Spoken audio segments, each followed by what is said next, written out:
Hello students, how are you? I hope you all are doing well. I am Roshni, your biology faculty, and we were in between our journey of preparation for board 2025. So biology के लिए बेटा I hope अगर आप हमारे साथ connected हैं and you are watching the videos and you are revising the topics, then there is no doubt that you are going to score full marks in your boards. So please, if you haven't watched the previous video, then I request you to go and watch those video also, जहां हमने life process के सभी 1 marker question से लेकर के long question, assertion reason and the case based question we have discussed. And in today's class, in today's video, we are going to start our next chapter of biology, that is chapter control and coordination. The name of the chapter is control and coordination. So at this moment of time I expect कि आप सबने अपनी NCERT को thoroughly पढ़ लिया है. अगर अभी भी कोई ऐसा है जिसने नहीं पढ़ा है तो आप please NCERT is very very important, her line important है, उसकी रीडिंग करें. अगर आपको कोई टॉपिक समझ में नहीं आता then please comment, we'll come with definitely a separate video for that topic. But yes, your like and subscribes motivate us to work more for you, so kindly give us like and subscribe. So let's start the video. So today's first question is, how is the movement of leaves of a sensitive plant? Movement of leaves. बच्चों आप देखते हो leaf की जो movement होती है कैसे होती है प्लांट में, and how it is different from the downward movement of the root.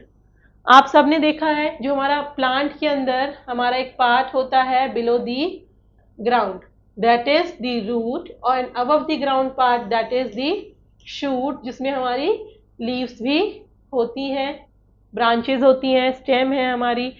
Now how the movement is different. हमने मूवमेंट पढ़ा है ना, मूवमेंट इन प्लांट्स हमने पढ़ा है, different different types of tropism पढ़े हैं आप सबने. ट्रॉपिज्म के डिफरेंट डिफरेंट टाइप्स पढ़े हैं. कौन कौन से टाइप्स पढ़े हैं? यहाँ रूट्स में हम कौन सा ट्रॉपिज्म देखते हैं? Downward the towards the gravity हो रहा है, तो यहाँ कैसा दिखाता है हमारा? This shows us geotropism, this shows us geotropism. And कैसा जियोट्रॉपिज्म दिखाता है? ये पॉजिटिव जियोट्रॉपिज्म दिखाता है. And when we talk about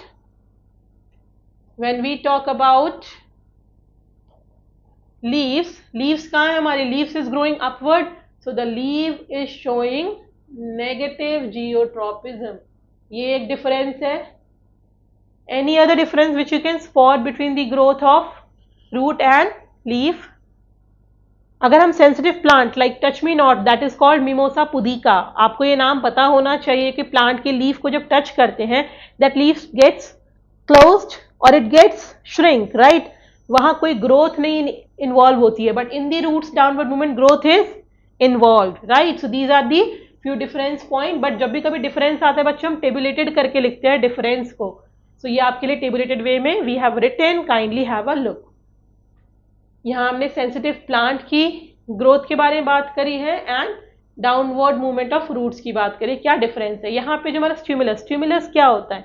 stimulus is an external factor, right? That stimulus can be heat, water, gravity, sunlight, right? यहाँ stimulus क्या है हमारा? टच. जब हम टच करें सेंसिटिव प्लांट को यहाँ, और in case of root the stimulus is gravity. पहला डिफरेंस आ गया. देन नेक्स्ट क्या था, जैसा आपके साथ डिस्कस किया, कोई ग्रोथ इन्वॉल्व नहीं थी हमारी सेंसिटिव प्लांट के लीव्स को टच करने, बट यहाँ ग्रोथ इन्वॉल्व है. जितना ज़्यादा डाउनवर्ड रूट्स ग्रो होंगी प्लांट हमारा उतना ज़्यादा स्ट्रॉन्ग और उतनी ज़्यादा अपने रूट्स को स्प्रेड आउट कर रहा है for its growth purpose. Next अगर हम आते हैं, ये नॉन डायरेक्शनल है, यहाँ डायरेक्शन इन्वॉल्व नहीं है.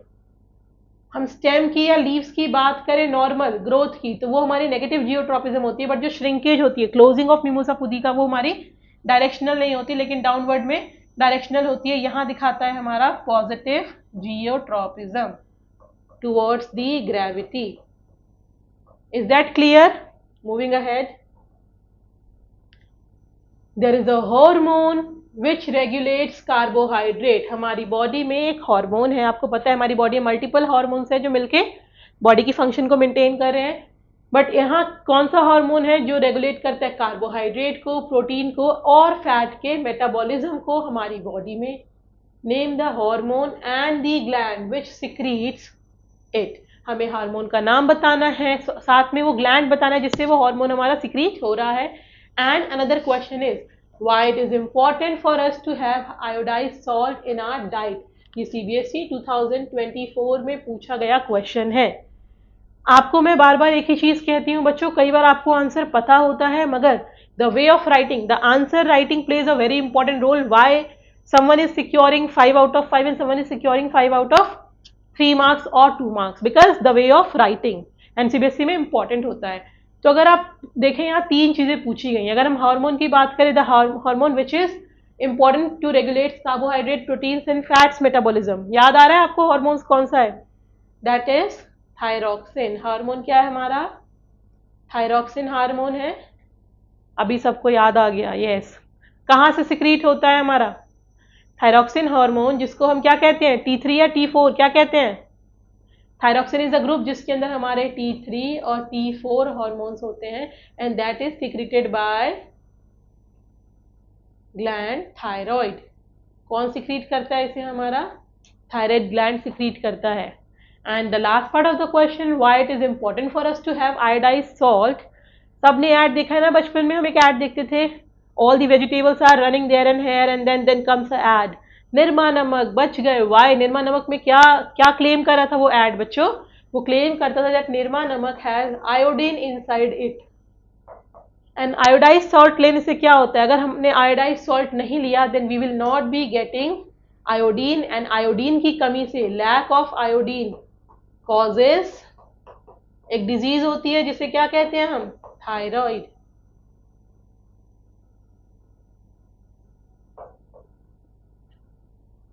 राइट. और lack of disease, lack of thyroid gland की कमी से क्या होती है हमें होती है बच्चों डिजीज. जो थायराइड ग्लैंड अगर प्रॉपर काम नहीं करेगा दैट इज कॉल्ड गॉइटर. क्या कहते हैं इसे?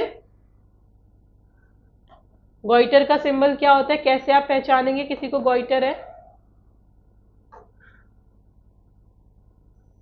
एंड लुक, कैसे लिखना है आंसर को? जैसा आपको बताया गया, पहला आंसर आपका thyroxine release by thyroid gland and iodine which is necessary for thyroid gland to make thyroxine hormone, and deficiency of iodine से क्या हो जाएगा बच्चों हमको?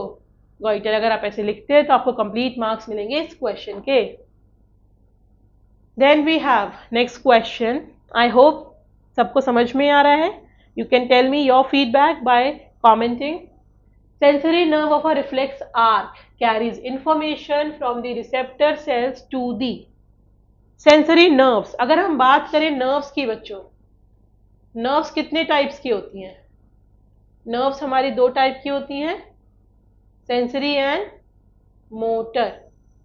Sensory and motor neuron. Sensory nerves क्या करती हैं हमारी? ये सिग्नल को डिटेक्ट करती हैं. हमने जब स्टिमुलस से सिग्नल आया उसको डिटेक्ट करके सेंसरी नर्व करती हैं हमारे स्टिमुलस को लेके जाती हैं ब्रेन तक, एंड मोटर न्यूरॉन ब्रेन से लेके आते हैं हमारे मसल्स तक. राइट. अब पूछा गया है sensory nerve of a reflex arc. Reflex arc में क्या होता है? हमारा स्पाइनल कॉर्ड होता है. राइट. रिफ्लेक्स आर्क में क्या इन्वॉल्व होता है? हमारा स्पाइनल कॉर्ड इन्वॉल्व होता है. अब स्पाइनल कॉर्ड से किस पार्ट तक लेके आती हैं? रिसेप्टर सेल से कहाँ तक लेके जा रही है? स्पाइनल कॉर्ड तक, ब्रेन तक, मसल्स ऑफ इफेक्टर ऑर्गन तक, या मसल्स ऑफ रिसेप्टर ऑर्गन तक. सेंसरी नर्व है, वो सेंसरी नर्व्स क्या करेंगी? जो स्टिमुलस आया स्टिमुलस को लेके जाएंगी ब्रेन तक, जिसके बीच में आता है हमारा स्पाइनल कॉर्ड. तो कहाँ तक लेके जाएंगे? ये स्पाइनल कॉर्ड तक. Is that clear? Reflex action और रिफ्लेक्स आर का डायग्राम आपको क्लियर होना चाहिए. Then we have one more question. This is also has been asked in year 2023. The part in which gustatory receptors are present in our body is receptors. ये भी एक important topic है student. Receptors. What are receptors? Receptors क्या होते हैं हमारे? वो nerves हैं. Okay. Those detects. वो क्या करते हैं? Detect करते हैं हमारे सेंसेस. हमारे सेंस ऑर्गन में प्रेजेंट होते हैं. How many sense organs we have? 5 sense organ. और नहीं सेंस ऑर्गन में क्या प्रेजेंट होता है? रिसेप्टर्स प्रेजेंट होते हैं विच सेंस दी स्टिमुलस. सो अगर हम रिसेप्टर की बात करते हैं तो आपको यहाँ पता होना चाहिए there are 5 types of receptor. सभी को पता है? जिनको पता है वेरी गुड, और जिनको नहीं पता है आज के बाद उन्हें भी ये पता रहेगा। क्लियर। पहला रिसेप्टर क्या आपका? Phono receptor. This is phono receptor. Then photo receptor. Photo receptor. Third is thigmoreceptor. Third is thigmoreceptor. Then we have another phono. Photo से आप क्या समझते हैं स्टूडेंट? हर वर्ड में उसका अपना एक मीनिंग है। Phono receptor, photo receptor, thigmo receptor. Then we have olfactory receptor. Then we have olfactory receptor. अभी सबके मीनिंग आपको बताएंगे। And then we have one more is gustatory receptor. फोनो का मतलब होता है द ऑडिबिलिटी, जो हम सुनते हैं, hearing. That means this receptor is present in the year.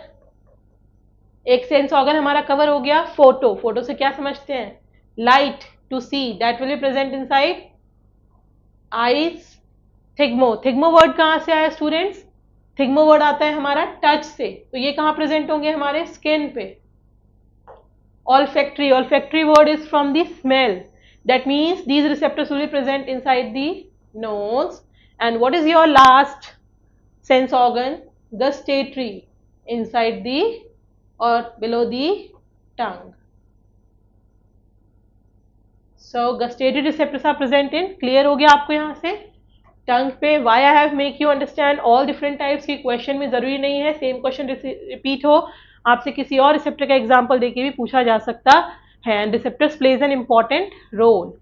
So this was about the today's video. We'll come up again with another video, but until then do not leave your studies for like today or tomorrow, because you know procrastination is something that can take you away from your goal. So please students, keep learning, keep reading, keep watching the videos. These videos can be really helpful for all of you. Also share the videos with your friends, and I'll come back again with another topic. Until then, keep learning, keep preparing. Good luck.